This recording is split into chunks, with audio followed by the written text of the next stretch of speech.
their people scattered across an empire, dead, finished, game over. But then something impossible happens. A foreign emperor declares their resurrection. 70 years of exile end with a single decree. Thousands risk everything to rebuild what was lost, but the enemies are waiting. Political schemes, construction sabotage, and spiritual compromise threaten to destroy the dream before it begins. Welcome to the book of Ezra, where comeback meets controversy, where faith faces opposition, and where the most shocking reformation in history unfolds. This isn't the Sunday school version. This is Ezra raw, real and revolutionary, ready to see it like never before. The year was 538 BC, and something extraordinary was about to happen. King Cyrus of Persia had just conquered Babylon, the mighty empire that had destroyed Jerusalem and taken God's people as prisoners. But instead of continuing the cycle of oppression, this foreign king was about to make a decision that would change everything. What Cyrus didn't know was that God had already spoken about him by name through the prophet Isaiah, 150 years before he was even born. Isaiah had called him God's shepherd and anointed one. Now, as recorded in the first chapter of Ezra, verse 1 tells us that the Lord stirred up the spirit of Cyrus, king of Persia. This wasn't political calculation or military strategy. This was divine intervention working through a pagan ruler's heart. The proclamation that followed would echo throughout his entire kingdom. As chapter 1, verses 2 through 4 record, "Thus says Cyrus, king of Persia, the Lord, the God of heaven, has given me all the kingdoms of the earth, and he has charged me to build him a house at Jerusalem, which is in Judah. Whoever is among you of all his people, may his God be with him. And let him go up to Jerusalem, which is in Judah, and rebuild the house of the Lord, the God of Israel. He is the God who is in Jerusalem. And let each survivor in whatever place he sojourns be assisted by the men of his place, with silver and gold, with goods and with beasts, besides free will offerings for the house of God that is in Jerusalem." This wasn't just a permission slip. This was a royal command, backed by imperial resources. A foreign king was ordering the rebuilding of the Jewish temple and funding it with his own treasury. But Cyrus did something even more remarkable. 70 years earlier, when Nebuchadnezzar had destroyed Jerusalem, he had taken all the precious items from Solomon's temple, the gold bowls, silver dishes, and sacred vessels that had been used in worship for centuries. These treasures had been sitting in Babylon's pagan temples dedicated to false gods. Now, as chapter 1, verse 7 tells us, King Cyrus brought these out and gave them to Mithridath, the treasurer, who counted them out to Sheshbazzar, the prince of Judah. The list that follows in verses 8 through 11 is staggering. 30 basins of gold, 1,000 basins of silver, 29 censers, 30 bowls of gold, 410 bowls of silver, and 1,000 other vessels. All the vessels of gold and of silver were 5,400. Think about what this meant. Every cup, every plate, every sacred tool that had been stolen was now being returned. These weren't just religious artifacts. They were symbols of God's promises. For 70 years, the Jewish people had wondered if God had forgotten them. Now, every returned vessel was proof that he remembers everything. Sheshbazzar, who is also called Zerubbabel, carefully received each item. The treasurer counted them out one by one, making sure nothing was lost. After decades of exile, the sacred vessels were finally going home. Among all the people preparing for this historic journey, one man stood out as the natural leader. Chapter 2, verse 2, introduces us to the key figures. The number of the men of the people of Israel, the sons of Parosh, 2,172, the sons of Shephatiah, 372. But before listing all these families, it mentions the leaders, and first among them is Zerubbabel. This wasn't just any refugee choosing to return home.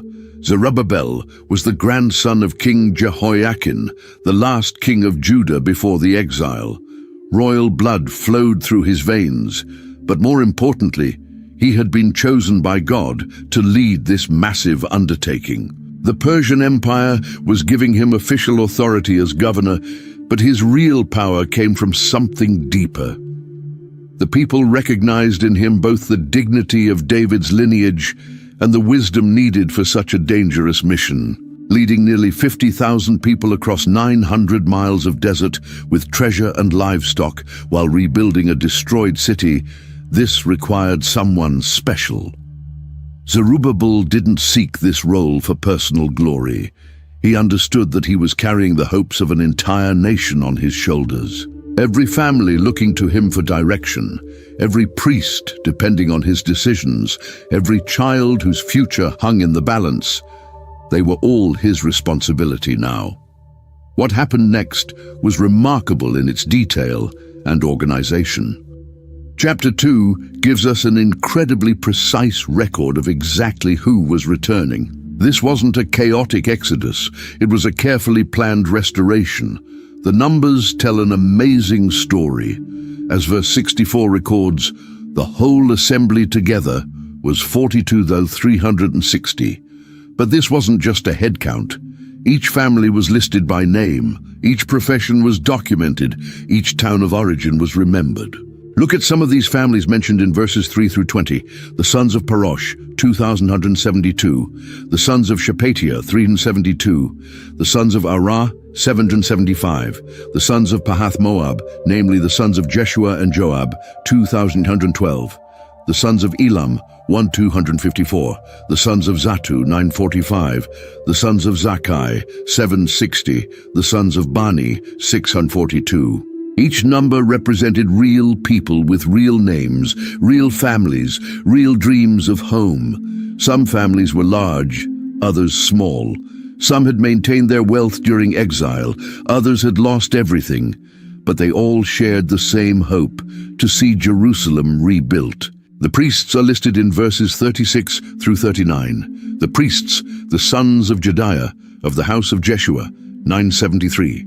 The sons of Immer, 1,052. The sons of Pashur, 1,247. The sons of Harim, 1,017. Even the temple singers and gatekeepers are carefully counted in verses 41 and 42. This wasn't just paperwork.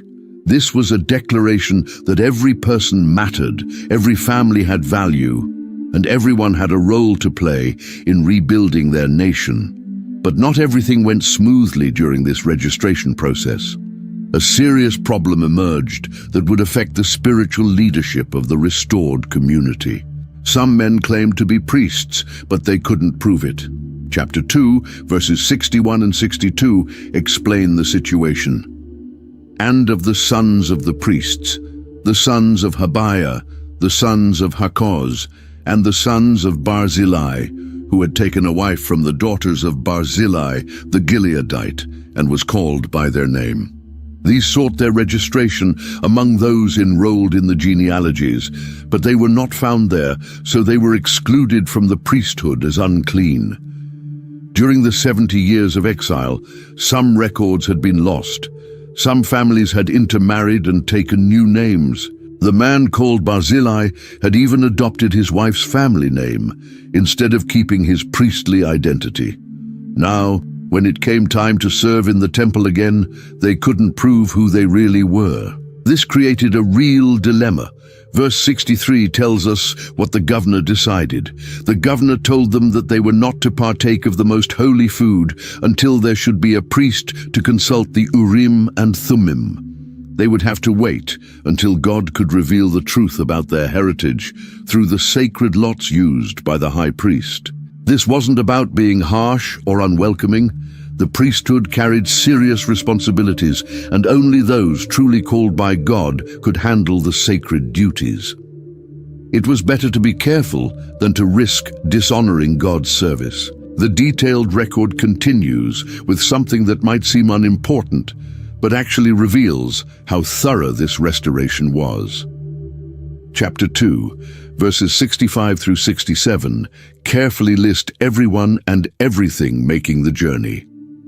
Besides their male and female servants, of whom there were 7,137, and they had 200 male and female singers, Their horses were 736, their mules were 245, their camels were 435, and their donkeys were 6,720. Why would the Bible bother to count the animals? Because this journey wasn't just about getting people from point A to point B. This was about rebuilding an entire civilization. The horses would provide transportation and communication. The mules would carry heavy loads through mountain passes. The camels would survive the desert crossings. The donkeys would do the daily work of construction and farming. Even the 7,837 servants weren't forgotten in this count. These weren't slaves being dragged along against their will. Many of them had chosen to stay with Jewish families during the exile, and now they were choosing to make this dangerous journey together. They had become part of the community. The 200 singers mentioned here would have a special role in the restored temple worship. Music had always been central to Jewish faith, and these men and women would help bring joy and praise back to Jerusalem's streets. Every person and every animal represented hope for the future. This wasn't just an escape from Babylon. It was the foundation for rebuilding everything they had lost. As the great journey was being organized, something beautiful began to happen. Wealthy families started opening their treasuries to fund the restoration. Chapter 2, verses 68 and 69 record this generous response. Some of the heads of families, when they came to the house of the Lord that is in Jerusalem, made free will offerings for the house of God to erect it on its site. According to their ability, they gave to the treasury of the work 61,000 darics of gold, 5,000 minas of silver, and 100 priests' garments. These weren't required taxes or forced contributions. These were free will offerings, gifts given from the heart because people believed in what God was doing. The amounts were staggering. 61,000 darics of gold would be worth millions in today's money. 5,000 minas of silver represented years of wages for ordinary workers. But notice they also gave 100 priests' garments. These weren't just valuable clothes. They were the special robes needed for temple service. Someone had carefully preserved these sacred garments through 70 years of exile, waiting for the day when priests could wear them again in Jerusalem. The phrase, according to their ability, is important. Not everyone could give gold and silver, but everyone could give something. Some gave from great wealth, others from modest savings. What mattered wasn't the amount, it was the heart behind the gift. These offerings weren't just funding a building project. They were investments in hope, declarations of faith that God would indeed restore what had been destroyed. Every coin donated was a vote of confidence in God's promises. When this massive group finally reached the Promised Land, they faced a crucial decision. Where would they live? They could have all stayed together for safety and community. Instead, they did something that showed incredible faith and wisdom. Chapter 2, verse 70 simply states, "Now the priests, the Levites, some of the people, the singers, the gatekeepers, and the temple servants lived in their towns, and all the rest of Israel in their towns." But this brief statement represents a massive undertaking. These families weren't just moving to random locations. They were returning to their ancestral cities, the same places their great-grandfathers had lived before the exile. After 70 years, they were reclaiming their inheritance, town by town, village by village. Think about what this required. These cities had been destroyed or abandoned. Wild animals might have moved in. Other peoples might have settled there. The wells might be clogged, the houses in ruins, the fields overgrown. But family by family, they began the work of restoration. The priests went to the priestly cities. The Levites settled in their designated towns. Each tribe and family group returned to their traditional homeland. It was like watching a scattered jigsaw puzzle reassemble itself, piece by piece. This settlement pattern wasn't just about real estate. It was about restoring the social and spiritual structure that God had originally designed for His people. Each town would have its own leadership, its own character, its own role in the larger community. By the 7th month, as the final verse suggests, everyone had found their place. The great return was complete, and the real work of rebuilding could begin. When the seventh month arrived, something remarkable happened. The scattered families who had settled in their ancestral towns all came together in Jerusalem with one purpose. Chapter 3, verse 1 tells us, when the seventh month came, and the children of Israel were in the towns, the people gathered as one man to Jerusalem. This gathering wasn't planned by human organizers. It was a natural movement of hearts, all pulled toward the same goal. From every corner of Judah, families packed their belongings and made the journey to Jerusalem. Some walked for days from distant towns, but they all arrived with the same burning desire to restore their worship. What they did next reveals their priorities in a way that still amazes people today. Before building houses for themselves, before constructing walls for protection, before even laying the foundation of the temple, they built an altar.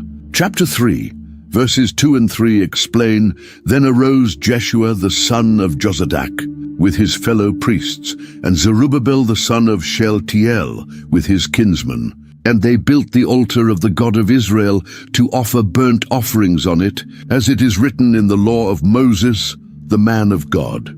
They set up the altar on its foundation, for they were in fear of the peoples of the lands, and they offered burnt offerings on it to the Lord. Morning and evening, Jeshua the high priest and Zerubbabel the governor worked side by side. Spiritual and civil leadership united in this sacred task. They didn't debate about it or form committees to study the idea. They simply began gathering stones and building according to the exact specifications Moses had given centuries earlier. Think about this decision. They were surrounded by hostile neighbors who watched their every move. They had no walls, no temple, no defenses. Wild animals roamed the ruins of the city at night. Bandits could attack at any moment. But their first act was to worship God. Even though they were afraid of the people living around them, they chose to put God first. The altar wasn't just a religious symbol, it was a declaration of war against fear. It announced to everyone watching that these returned exiles were serious about their faith. Every morning and evening, sacrifice sent smoke rising toward heaven, visible for miles around. It was their way of saying, we're back, and we're here to serve the living God. The smell of burning offerings filled the air twice daily, reminding everyone in Jerusalem that God was once again receiving worship in his chosen city. The priests resumed their ancient duties with joy, wearing the sacred garments that had been donated for this purpose. The altar was just the beginning of their grand plan. As chapter 3, verses 4 through 6 describe, they began celebrating all the festivals that had been forgotten during the exile. And they kept the Feast of Booths, as it is written, and offered the daily burnt offerings by number according to the rule, as each day required, and after that the regular burnt offerings, the offerings at the new moon and at all the appointed feasts of the Lord, and the offerings of everyone who made a freewill offering to the Lord from the first day of the seventh month. They began to offer burnt offerings to the Lord, but the foundation of the temple of the Lord was not yet laid. Picture the excitement as families built temporary shelters throughout Jerusalem for the Feast of Booths. Children who had been born in Babylon experienced these celebrations for the first time on their ancestral soil. Elderly people wept as they remembered festivals from their youth, now restored in the very city where they belonged.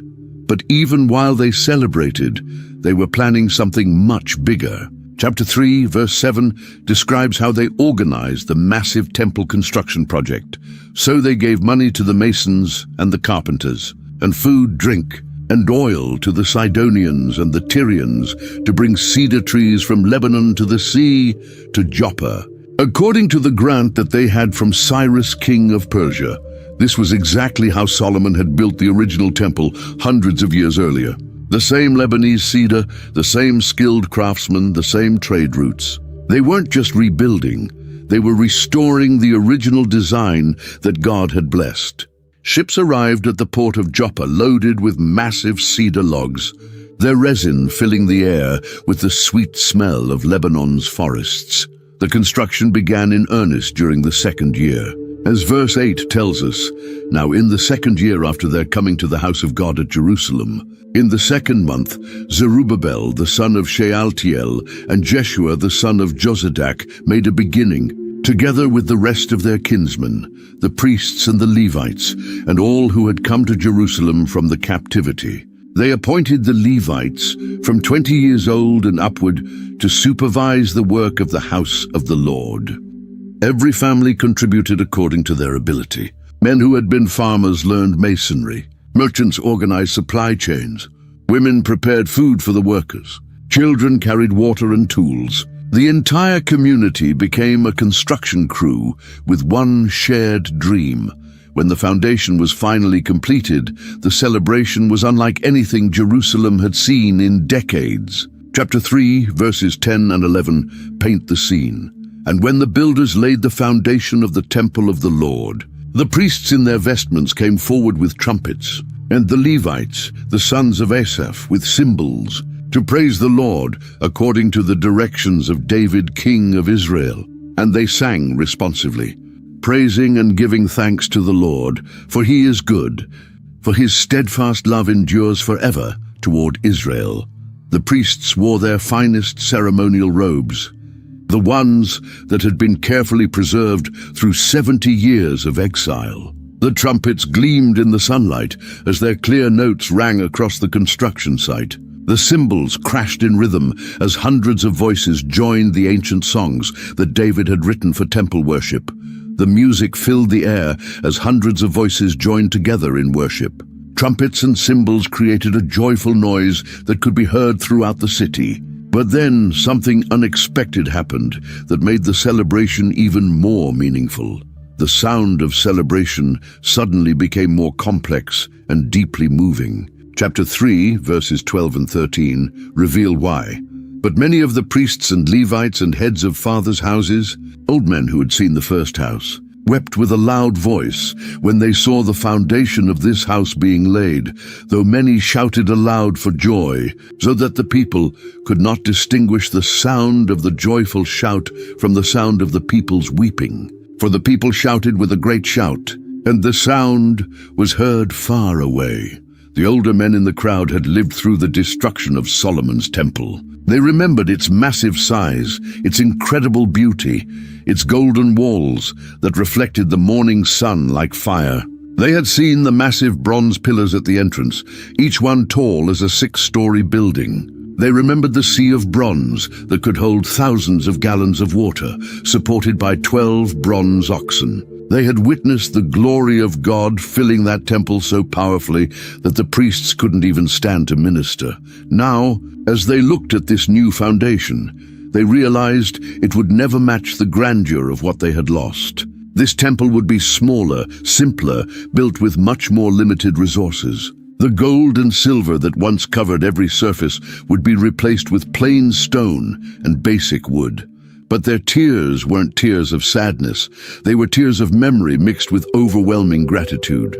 Yes, this temple would be smaller and simpler, but it was still God's house, and it was rising from the ashes of destruction. Sometimes the most powerful emotions come when loss and hope meet in the same moment. These elderly men understood something profound. God's presence doesn't depend on the size of the building, but on the hearts of the people who worship there.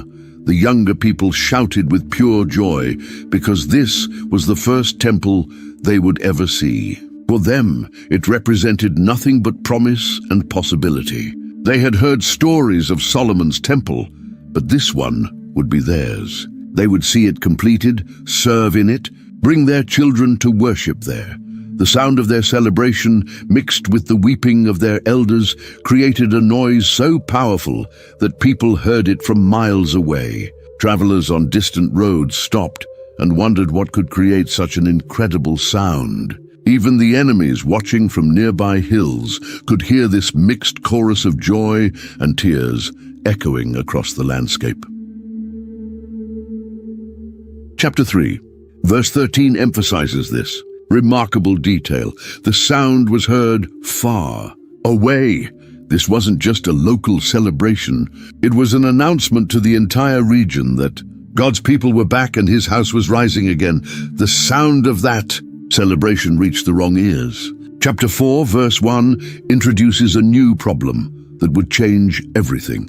Now when the adversaries of Judah and Benjamin heard that the returned exiles were building a temple to the Lord, the God of Israel, they approached Zerubbabel and the heads of fathers' houses and said to them, "Let us build with you, for we worship your God as you do. And we have been sacrificing to him ever since the days of Esarhaddon, king of Assyria, who brought us here." These weren't Jewish people offering to help. These were the mixed populations that the Assyrian Empire had settled in the land after they had deported the northern kingdom of Israel over a century earlier. When the Assyrians conquered a territory, they had a policy of moving people from different regions to prevent rebellions. So these neighbors were descendants of foreigners who had been brought from distant lands and settled in Samaria and the surrounding areas. Over the years, these settlers had adopted some Jewish religious practices, learning about the God of Israel from the few Jewish people who had remained in the land. They had even begun offering sacrifices, claiming to worship the same God, but they also continued worshiping the gods they had brought from their homelands, creating a mixed religion that combined truth with error. Their offer sounded reasonable and friendly on the surface. Who wouldn't want extra help with such a massive construction project? They claimed to worship the same God and even said they had been offering sacrifices for generations. They had money, workers, and political connections that could make the temple construction much easier and faster. But Zerubbabel and the other leaders sensed something wrong with this proposal. They had learned from their ancestors' mistakes. The original kingdom of Israel had fallen partly because of compromising alliances and mixed worship. These leaders weren't going to repeat those errors. No matter how attractive the offer seemed, the response in chapter 4, verse 3 was firm but polite. But Zerubbabel, Jeshua, and the rest of the heads of fathers' houses in Israel said to them, "You have nothing to do with us in building a house to our God, but we alone will build to the Lord, the God of Israel, as King Cyrus, the king of Persia, has commanded us." This wasn't about being unfriendly or exclusive. This was about spiritual integrity and obedience to God's commands. God had called his people to rebuild the temple according to his specifications, with pure worship and undivided hearts. Accepting help from people who mixed the worship of the true God with pagan practices would compromise everything they were trying to restore. When their offer of help was rejected, these neighbors revealed their true intentions. The mask of friendship fell away, and what lay underneath was much darker. Chapter 4, verse 4 describes what happened next. Then the people of the land discouraged the people of Judah and made them afraid to build and bribed counselors against them to frustrate their purpose. All the days of Cyrus, king of Persia, even until the reign of Darius, king of Persia. This wasn't random opposition. This was organized psychological warfare designed to break the spirit of the Jewish builders. They began spreading fear among the workers, telling them that the project was doomed to fail. They whispered that the Persian government would change its mind and punish everyone involved in the construction. They planted doubts about whether God really wanted them to rebuild the temple, but they didn't stop with local intimidation. They hired professional lobbyists and political advisors to work against the Jews in the Persian court. These were experts in palace politics who knew how to influence government officials and delay projects through bureaucratic red tape. Money changed hands as bribes were paid to anyone who might be able to slow down or stop the temple construction. Day after day, year after year, these opponents kept up their campaign of discouragement. Every time the Jews made progress, someone would appear with a new reason why they should stop. Every time they gained momentum, a fresh wave of threats and warnings would slow them down. Workers would arrive at the construction site only to be told that new regulations made their work illegal. Suppliers would suddenly raise their prices or refuse to deliver materials. The phrase, "all the days of Cyrus, king of Persia," means this went on for years. Cyrus had given them permission to build, but he was busy running a massive empire and couldn't stop every local official from making their lives difficult. The opposition was patient, persistent, and well-funded. They understood that they didn't need to win a single dramatic victory. They just needed to make the project so difficult and discouraging that the Jews would eventually give up. The Jewish builders found themselves looking over their shoulders constantly, wondering when the next obstacle would appear. Construction slowed as fear began to replace the joy they had felt during the foundation ceremony. Some workers began to wonder if maybe their opponents were right, maybe this whole project was a mistake. The situation became much worse when Cyrus died and the Persian throne changed hands. Political upheaval in the empire created new opportunities for the enemies of the Jews. But the real crisis came when a king named Artaxerxes took power, and these opponents saw their chance for a decisive blow. Chapter 4, verses 6 through 16, describe a formal legal attack on the temple project that was far more dangerous than anything they had tried before. The enemies wrote an official letter of accusation. As verse 6 mentions, and in the reign of Artaxerxes, Bishlam and Mithridath and Tabeel and the rest of their associates wrote to Artaxerxes, king of Persia. The letter was written in Aramaic and translated. This wasn't a casual complaint, this was a formal, diplomatic document written in the official language of the Persian government and carefully translated to ensure the king would understand every word. The letter was signed by multiple officials, giving it weight and credibility. These weren't random troublemakers. These were people with official positions and political influence. They presented themselves as loyal servants of the Persian Empire who were concerned about a growing threat to imperial security. Their accusations were serious and carefully calculated. Be it known to the king that the Jews who came up from you to us have gone to Jerusalem. They are rebuilding that rebellious and wicked city. They are finishing the walls and repairing the foundations. Now be it known to the king that if this city is rebuilt and the walls finished, they will not pay tribute, custom, or toll, and the royal revenue will be impaired. Notice how cleverly they twisted the truth. The Jews weren't rebuilding the city walls, they were building the temple. But by calling Jerusalem rebellious and wicked, they made it sound like the Jews were planning a revolt against Persian authority. They claimed the king would lose tax revenue, appealing directly to his financial interests and making the issue seem like a threat to the entire empire. The letter continued with a warning that seemed reasonable and patriotic. Now, because we eat the salt of the palace, and it is not fitting for us to witness the king's dishonor, therefore we send and inform the king, in order that search may be made in the book of the records of your fathers. You will find in the book of the records and learn that this city is a rebellious city, hurtful to kings and provinces, and that sedition was stirred up in it from of old. That was why this city was laid waste. By saying they eat the salt of the palace, they were using a Persian expression that meant they were loyal servants of the king. They claimed they couldn't stand by and watch the king be dishonored by allowing this dangerous situation to continue. Then they made a brilliant move. They asked the king to check his own records to verify their claims. King Artaxerxes took these accusations seriously. When you're running an empire that stretches from India to Ethiopia, you can't ignore reports of potential rebellions. Chapter 4, verses 17 through 20, record his thorough response. The king sent an answer. To Rehum the commander and Shimshai the scribe and the rest of their associates who live in Samaria and in the rest of the province beyond the river, greeting. And now the letter that you sent to us has been plainly read before me. And I made a decree, and search has been made, and it has been found that this city from of old has risen against kings, and that rebellion and sedition have been made in it.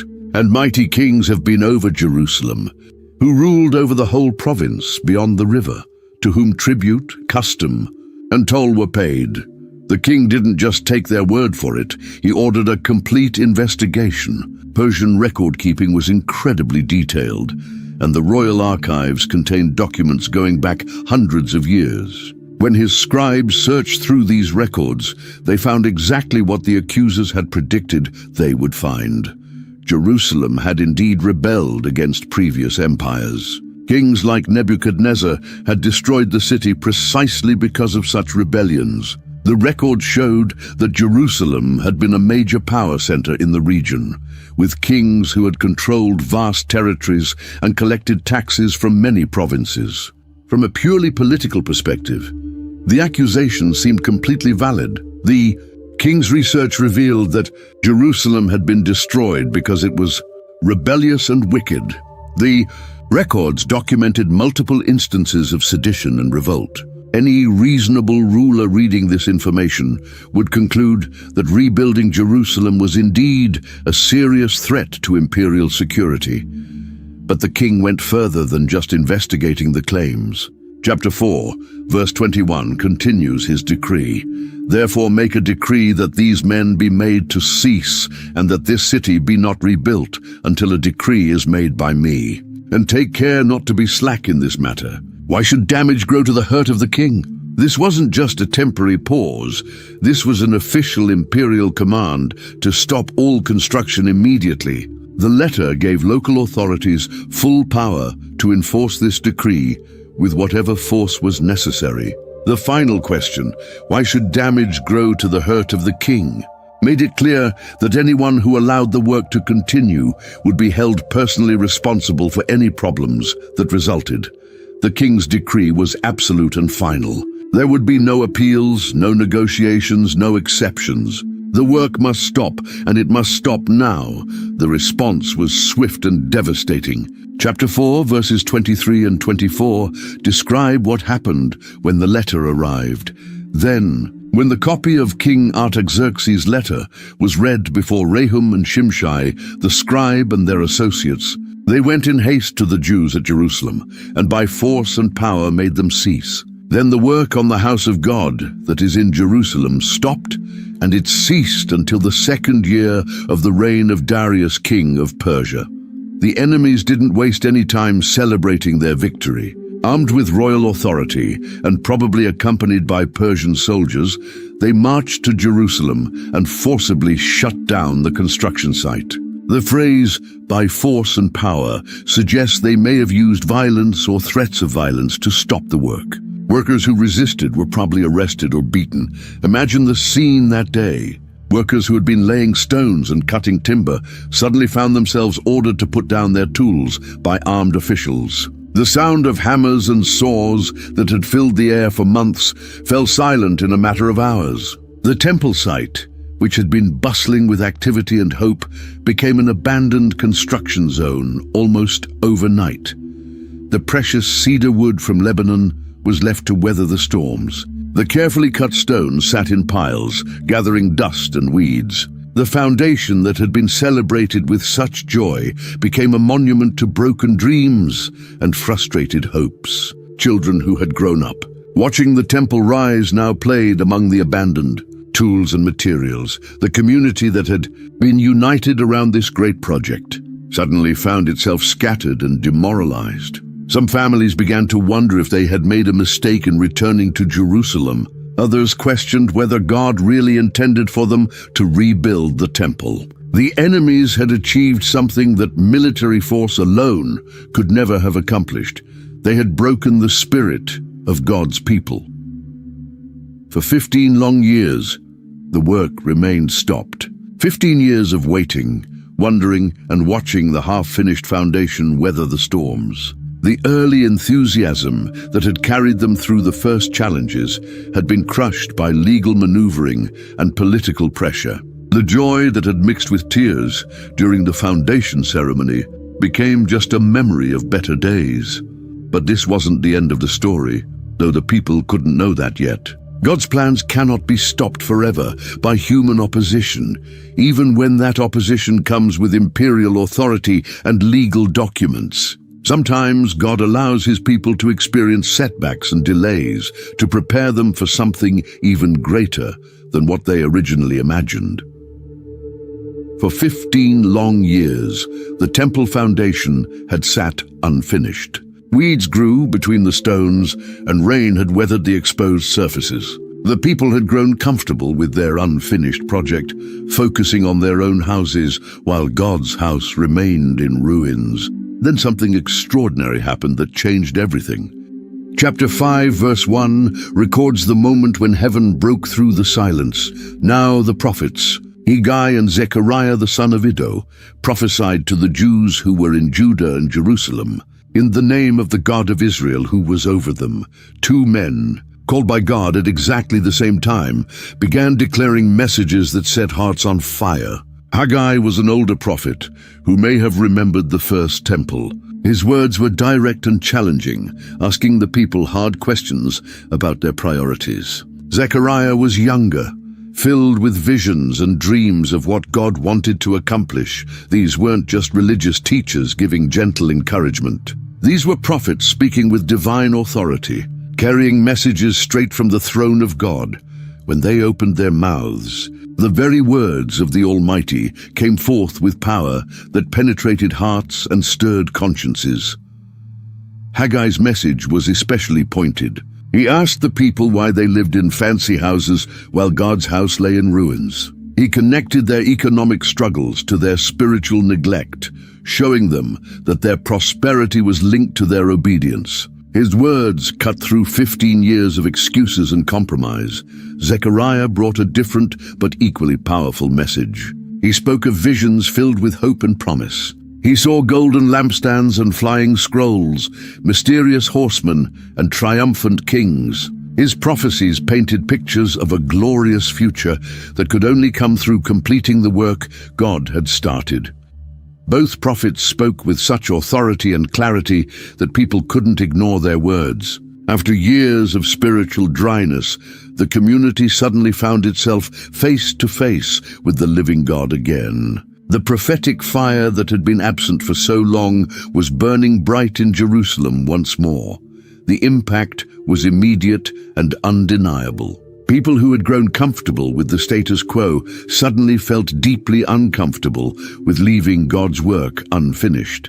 Families who had focused entirely on their own prosperity began to see how empty their success felt without God's blessing. The prophetic messages hit their target with perfect accuracy. The two most important leaders in the community felt the word of God pierce their hearts like arrows. Chapter 5, verse 2 captures their immediate response. Then Zerubbabel the son of Shealtiel and Jeshua the son of Jozadak arose and began to build the house of God that is in Jerusalem. And the prophets of God were with them, supporting them. Zerubbabel the governor and Jeshua the high priest didn't call committee meetings or form study groups to discuss the prophetic messages. They didn't wait for permission from the Persian authorities or worry about the legal consequences. They simply got up and started building. Their response was swift, decisive, and united. This is what real spiritual leadership looks like. When God speaks clearly through his prophets, godly leaders don't hesitate or make excuses. They act.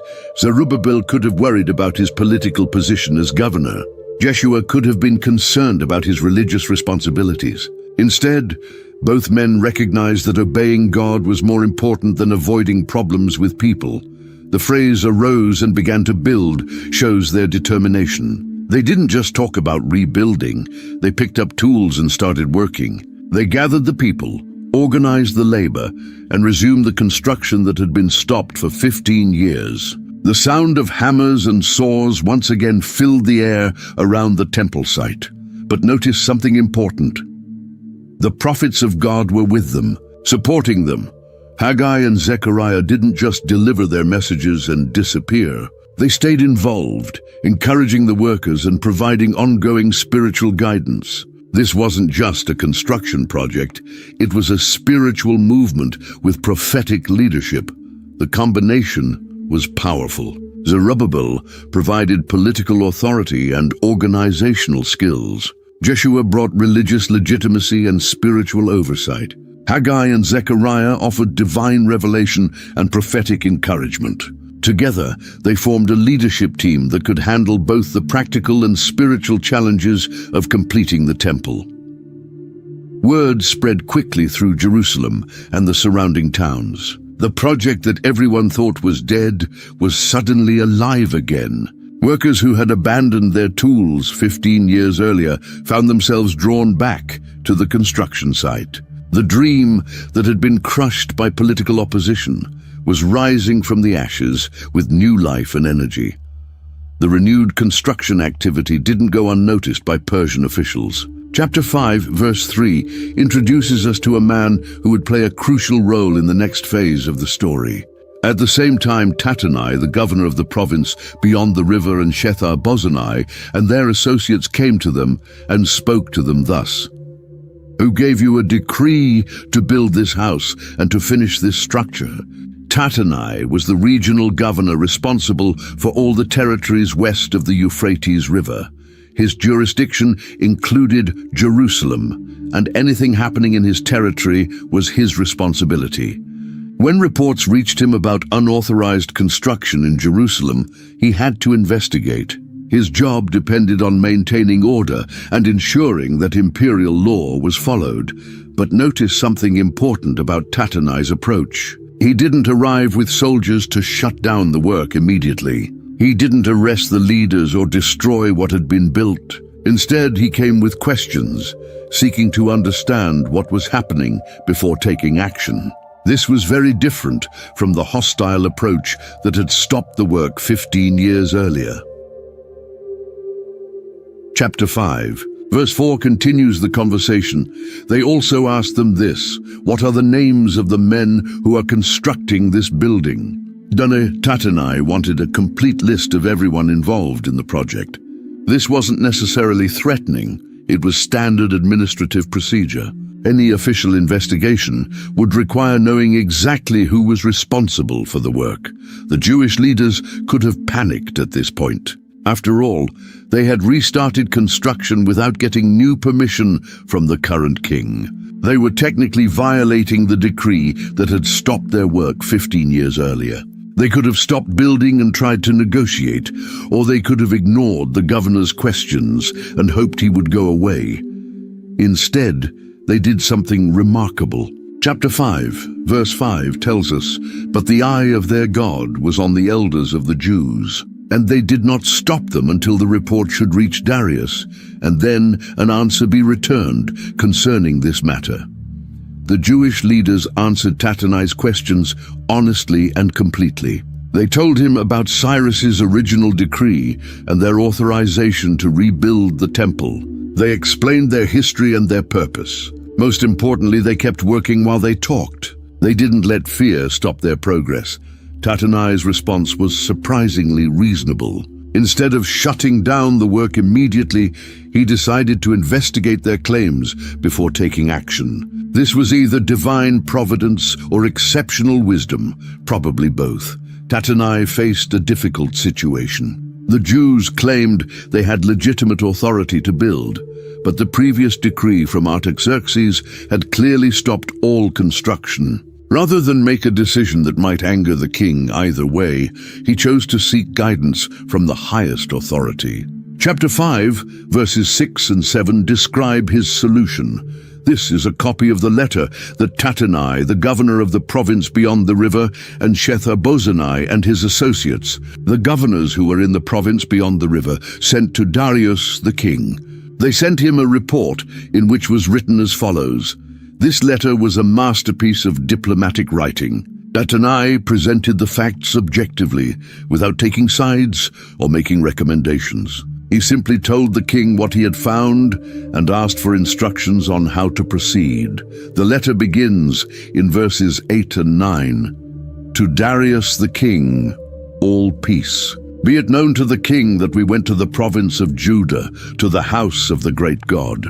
It is being built with huge stones, and timber is being laid in the walls. This work goes on diligently and prospers in their hands. Notice how Tattenai described what he saw. He called it the house of the great God, showing respect for the Jewish faith. He mentioned that the work was being done with huge stones, indicating quality construction. Most importantly, he observed that this work goes on diligently and prospers in their hands, suggesting that God, was blessing the project. The letter continues in verses 10 through 11 with the questions he had asked. Then we asked those elders and spoke to them thus: "Who gave you a decree to build this house and to finish this structure?" But we also asked them their names for your information, so that we might write down the names of their leaders. Tattenai had done his job thoroughly. He had asked the right questions and gathered all the necessary information. He wasn't trying to protect the Jews or attack them. He was simply presenting the facts and letting the king decide. Then came the crucial part of the letter, recorded in verses 12 through 16.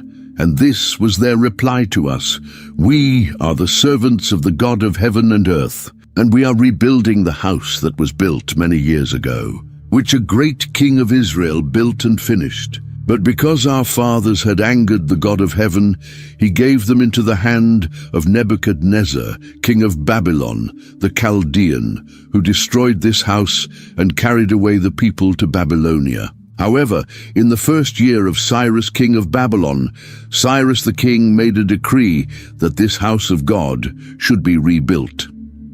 The Jewish leaders had given Tattenai a complete history lesson. They explained how the original temple had been built by Solomon, destroyed by Nebuchadnezzar because of their ancestors' sins, and authorized for rebuilding by Cyrus. They didn't try to hide their past or make excuses for their ancestors' failures. The letter concludes in verse 17 with Tattenai's request: "Therefore, if it seems good to the king, let search be made in the royal archives there in Babylon to see whether a decree was issued by Cyrus the king for the rebuilding of this house of God in Jerusalem. And let the king send us his pleasure in this matter." This was exactly the right approach. Instead of making assumptions or guessing what the king would want, Tattenai suggested a thorough investigation of the royal records. He was putting the decision entirely in King Darius's hands. King Darius received Tattenai's letter and faced a decision that could affect the stability of his empire. If the Jews were building illegally, he needed to stop them to maintain order. But if they had legitimate authority from a previous king, stopping them would be an injustice that could cause other problems. Chapter 6, verse 1 records his wise response.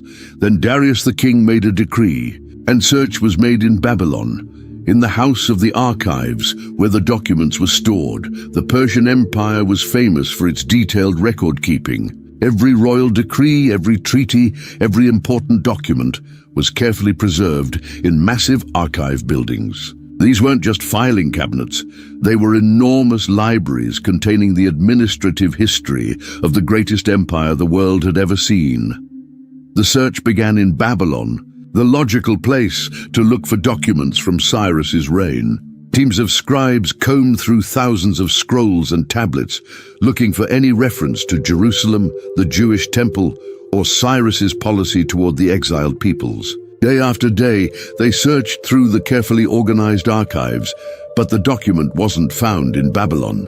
Chapter 6, verse 2, reveals where it was discovered, and in Ecbatana, the citadel that is in the province of Media, a scroll was found on which this was written, a record. Ecbatana was the summer capital of the Persian Empire, located in the mountains where the royal court spent the hot months. The fact that Cyrus's decree was found there suggests it may have been issued during the summer season when the king was at his mountain palace. The scroll that was found contained exactly what the Jews had claimed. Chapter 6, verses 3 through 5, record the original decree. In the first year of Cyrus the king issued a decree concerning the house of God at Jerusalem. Let the house be rebuilt, the place where sacrifices were offered, and let its foundations be retained. Its height shall be 60 cubits, and its width 60 cubits, with 3 layers of great stones and 1 layer of timber. Let the cost be paid from the royal treasury, and also let the gold and silver vessels of the house of God, which Nebuchadnezzar took out of the temple that is in Jerusalem and brought to Babylon, be restored and brought back to the temple that is in Jerusalem, each to its place. and you shall put them in the house of God. This was even more than the Jews had claimed. Not only did Cyrus authorize the rebuilding, but he specified the dimensions, ordered that it be funded from the royal treasury, and commanded the return of all the temple treasures. The decree was detailed, specific, and completely legitimate. The discovery vindicated everything the Jewish leaders had told Tattenai. They hadn't been exaggerating or making false claims. If anything, they had been modest in describing the scope of their authorization. Cyrus hadn't just given them permission, he had commanded them to rebuild and promised to pay for it. Finding Cyrus's original decree put King Darius in a clear position. His predecessor had not only authorized the temple construction, but had commanded it and promised to fund it. Any king who ignored or reversed such a decree would be admitting that Persian royal decrees weren't reliable. Chapter 6, verses 6 through 7, record Darius's response. Now, therefore, Tattenai, governor of the province beyond the river, Shetha-Bozenai, and your associates the governors who are in the province beyond the river, keep away from there. Let the work on this house of God alone. Let the governor of the Jews and the elders of the Jews rebuild this house of God on its site. Darius didn't just confirm the original permission, he ordered his officials to stay away from the construction site entirely. The message was clear. Anyone who interfered with this project would be interfering with imperial policy and would face the consequences. But the king went much further than simply restoring the original authorization. Chapter 6, verses 8 through 10 contain his additional commands. Moreover, I make a decree regarding what you shall do for these elders of the Jews for the rebuilding of this house of God. The cost is to be paid to these men in full and without delay from the royal revenue, the tribute of the province beyond the river, and whatever is needed, bulls, rams, or sheep for burnt offerings to the God of heaven. Wheat, salt, wine, or oil, as the priests at Jerusalem require, let that be given to them day by day without fail, that they may offer pleasing sacrifices to the God of heaven and pray for the life of the king and his sons. This was incredible. Not only would the temple be rebuilt, but the Persian government would pay for everything, the construction costs, the daily sacrifices, and all the supplies needed for worship. The empire that had once destroyed Jerusalem was now funding its restoration. Darius even explained his reasoning. He wanted the priests to pray for him and his family. This pagan king understood something important about the power of prayer and wanted the God of Israel on his side. But the decree wasn't finished. Chapter 6, verses 11 and 12 contain a severe warning. Also, I make a decree that if anyone alters this edict, a beam shall be pulled out of his house, and he shall be impaled on it, and his house shall be made a dunghill.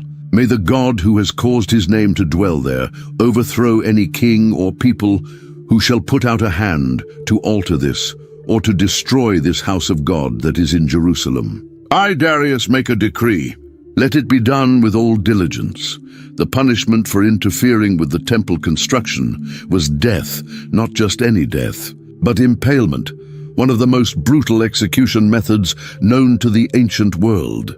And the criminal's house would be destroyed and turned into a garbage dump as a permanent reminder of what happened to those who opposed God's work. Darius even invoked the God of Israel in his curse, asking him to overthrow any king or people who tried to destroy the temple.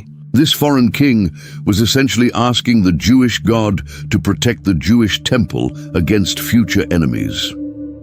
The response to Darius's decree was immediate and enthusiastic. Chapter 6, verse 13 records, Then, according to the word sent by Darius the king, Tattenai, the governor of the province beyond the river, Shetha-Bozenai, and their associates did with all diligence as Darius the king had ordered. There was no delay, no bureaucratic foot-dragging, no attempts to find loopholes in the king's commands. Tattenai and his fellow governors followed their orders exactly and enthusiastically. The phrase, with all diligence, suggests they went above and beyond what was required, making sure every detail of the king's decree was fulfilled perfectly. Persian gold began flowing into Jerusalem to fund the construction. Royal suppliers delivered the finest materials. Government officials who had once been obstacles became helpful assistants. The same political system that had stopped the work 15 years earlier was now working overtime to ensure its completion. Chapter 6, verse 14 describes the remarkable progress that followed. And the elders of the Jews built and prospered through the prophesying of Haggai the prophet and Zechariah the son of Iddo. They finished their building by decree of the God of Israel, and by decree of Cyrus and Darius and Artaxerxes king of Persia. Notice the three Persian kings. What had started with divine calling was now backed by imperial authority. Heaven and earth were working together to accomplish God's purposes. The prophets continued their ministry throughout the construction process. Haggai and Zechariah didn't just spark the revival, they sustained it. When workers faced difficult challenges, the prophets were there with encouragement. When technical problems arose, they provided spiritual perspective. When opposition attempted to resurface, they reminded everyone of God's promises. Chapter 6, verse 15 records the moment everyone had been waiting for. And this house was finished on the 3rd day of the month of Adar, in the 6th year of the reign of Darius the king. After 21 years of starts and stops, the temple was finally complete. The date was carefully recorded, the 3rd day of Adar, in the 6th year of Darius, which corresponds to March 1215 BC. This wasn't just the end of a construction project. It was the fulfillment of divine promises and the vindication of persistent faith. The temple that rose from the foundation of tears and joy was smaller than Solomon's original temple, but it was no less precious to God. It represented the faithfulness of people who refused to give up on God's promises, even when those promises seemed impossible to fulfill. With the construction finally complete, it was time for the celebration that had been 21 years in the making. Chapter 6, verse 16 sets the scene. And the people of Israel, the priests and the Levites, and the rest of the returned exiles, celebrated the dedication of this house of God with joy. This wasn't just a ribbon-cutting ceremony or a formal religious service. This was an explosion of joy that had been building up for over 2 decades. Families who had worked on the foundation as young adults now brought their children to see the completed temple. Elderly people who had wondered if they would live to see this day found themselves dancing with tears of gratitude streaming down their faces. The dedication involved massive sacrifices. As recorded in chapter 6, verse 17, they offered at the dedication of this house of God 100 bulls, 200 rams, 400 lambs, and as a sin offering for all Israel 12 male goats, according to the number of the tribes of Israel. These numbers represent an enormous celebration. 100 bulls, 200 rams, and 400 lambs meant that thousands of people would feast together in the presence of God. The 12 goats for the sin offering showed that this dedication included all 12 tribes of Israel, even though only people from Judah and Benjamin had returned from exile. But the celebration wasn't just about food and festivities. Chapter 6, verse 18, records the restoration of the temple's organizational structure. And they set the priests in their divisions and the Levites in their courses, for the service of God at Jerusalem, as it is written in the book of Moses. This was just as important as the building itself. The temple wasn't just a beautiful structure, it was the center of Israel's worship system. The priests were organized into their ancient divisions, with each group serving during specific weeks throughout the year.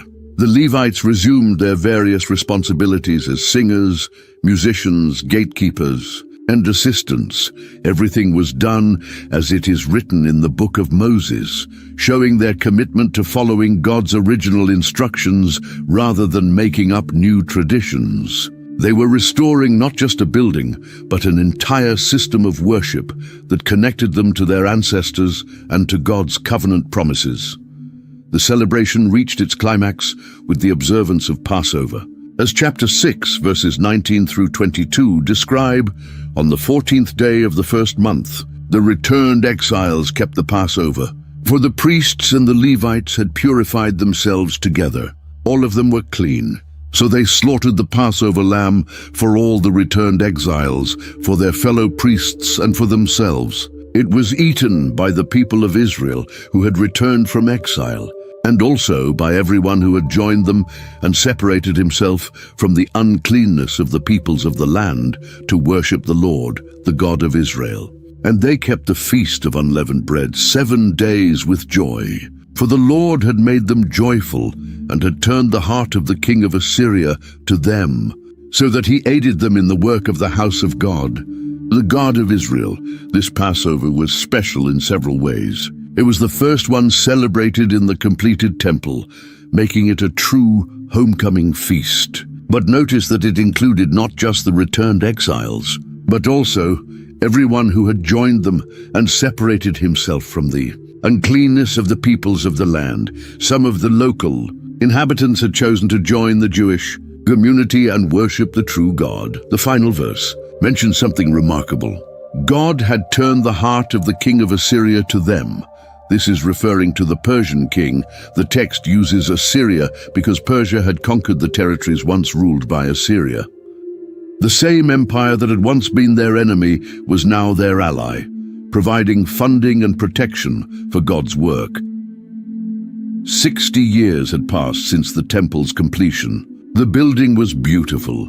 The sacrifices were offered daily, but the spiritual heart of the people needed attention. That's when God raised up a remarkable man for a special mission. Chapter 7, verse 1 introduces us to this new leader. Now after this, in the reign of Artaxerxes, king of Persia, Ezra the son of Sariah, son of Azariah, son of Hilkiah, son of Aaron the chief priest. This wasn't just any religious teacher. Ezra's family line traced all the way back to Aaron, the first high priest of Israel. But Ezra had developed skills that went far beyond temple duties. Chapter 7, verse 6 tells us what made Ezra special. This Ezra went up from Babylonia. He was a scribe skilled in the law of Moses that the Lord, the God of Israel, had given, and the king granted him all that he asked. For the hand of the Lord, his God, was on him. Ezra wasn't just a priest, he was a scribe, an expert in God's written word. While other priests focused on sacrifices and ceremonies, Ezra had spent years studying, copying, and teaching the scriptures. Chapter 7. Verse 10 reveals the secret of Ezra's effectiveness, for Ezra had set his heart to study the law of the Lord, and to do it, and to teach his statutes and rules in Israel. Notice the order: study, do, then teach. Ezra didn't just learn about God's law, he lived it. Only after experiencing the law personally did he begin teaching it to others. King Artaxerxes didn't just give Ezra permission to travel, he wrote him a letter that gave him almost unlimited authority. Chapter 7, verses 11 and 12 introduce this remarkable document.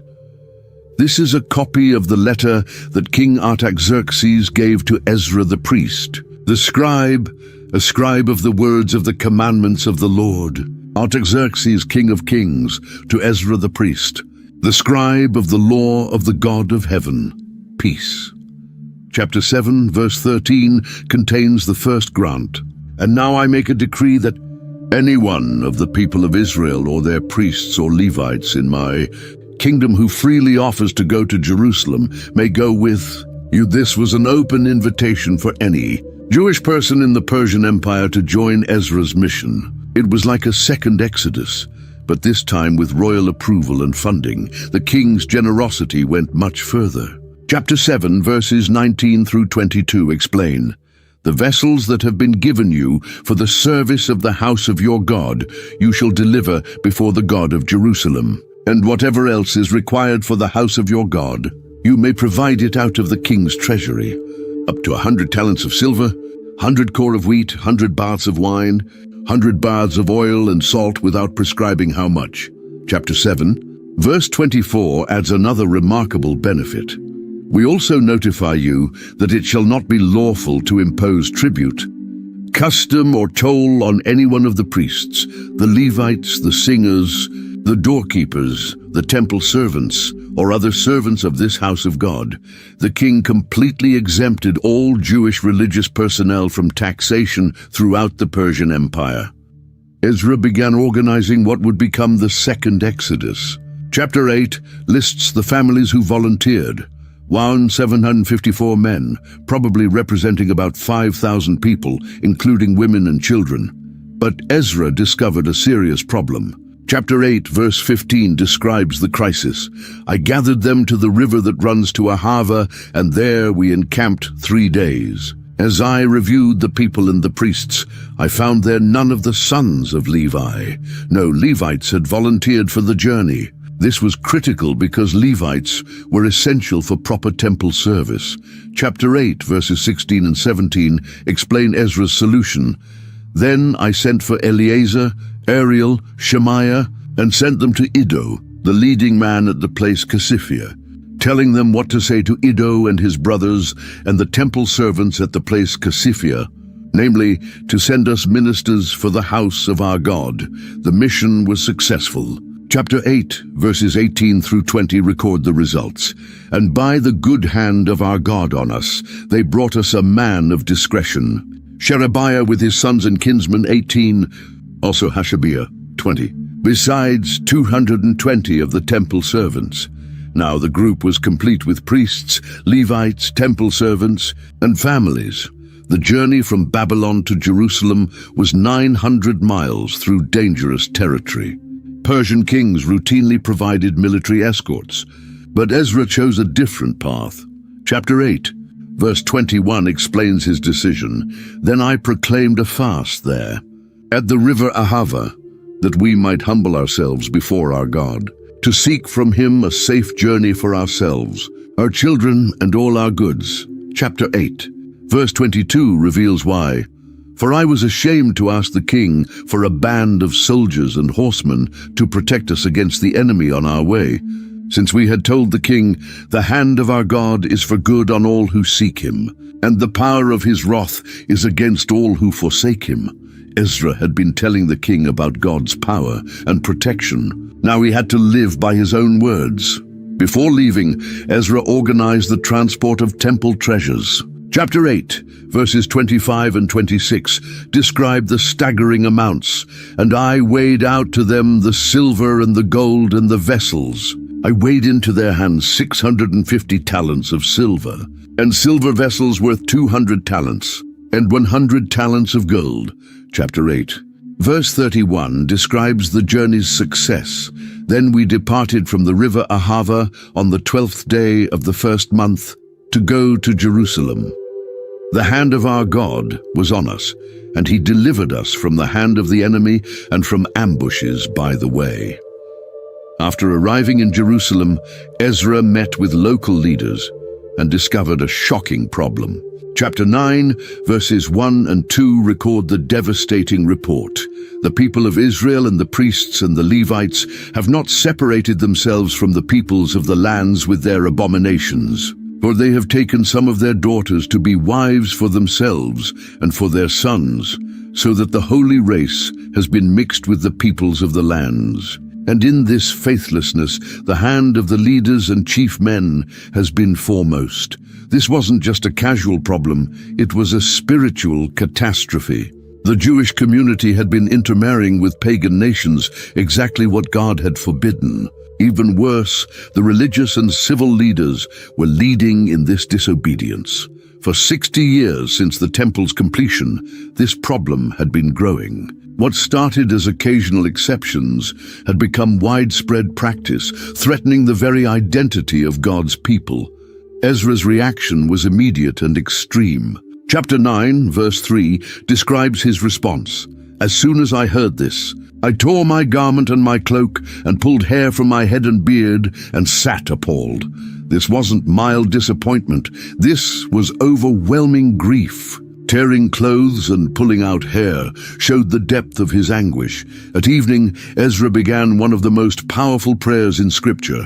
Chapter 9, verses 5 and 6 describe how he began, "And at the evening sacrifice I rose from my fasting, with my garment and my cloak torn, and fell upon my knees, and spread out my hands to the Lord my God, saying, O my God, I'm ashamed and blush to lift my face to you, my God. For our iniquities have risen higher than our heads, and our guilt has mounted up to the heavens." Ezra didn't blame the people. He identified with their guilt, saying, "Our iniquities and our guilt." Even though he hadn't participated in the intermarriages, he took responsibility as one of God's people. His prayer continued with acknowledgement of God's grace. But now, for a brief moment, favor has been shown by the Lord our God, to leave us a remnant and to give us a secure hold within his holy place. The prayer concluded with a warning in verses 14 and 15. "Shall we break your commandments again and intermarry with the peoples who practice these abominations? Would you not be angry with us until you consumed us, so that there should be no remnant nor any to escape?" As Ezra prayed, a crowd gathered. Chapter 10, verse 1 describes the scene. While Ezra prayed and made confession, weeping and casting himself down before the house of God, a very great assembly of men, women, and children gathered to him out of Israel, for the people wept very bitterly. Then something unexpected happened. Chapter 10, verses 2 through 4 record a remarkable intervention, and Shechaniah the son of Jehiel addressed Ezra.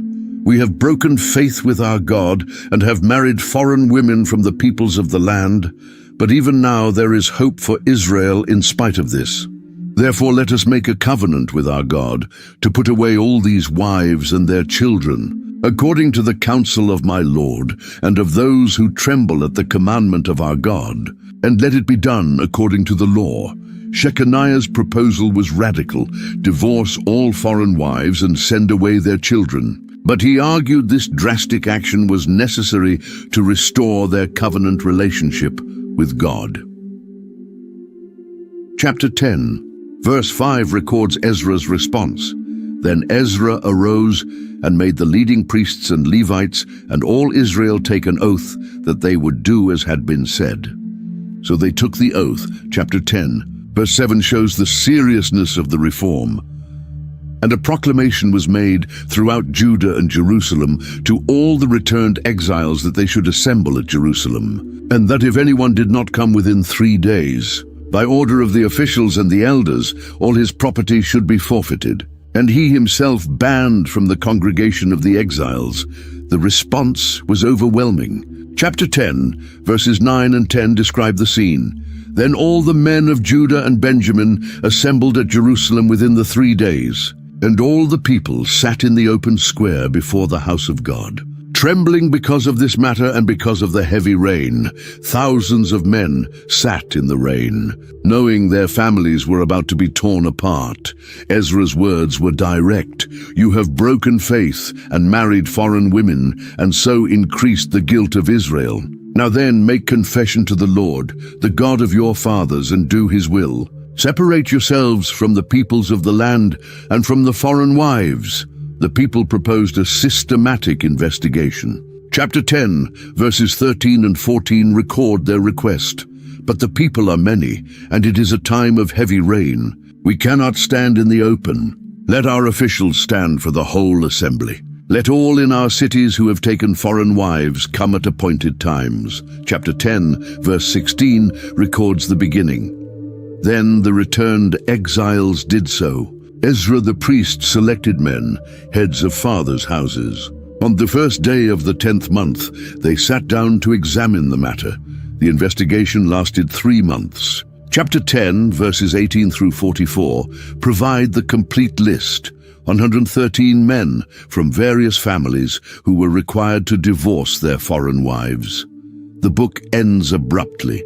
All these had married foreign women, and some of the women had even borne children.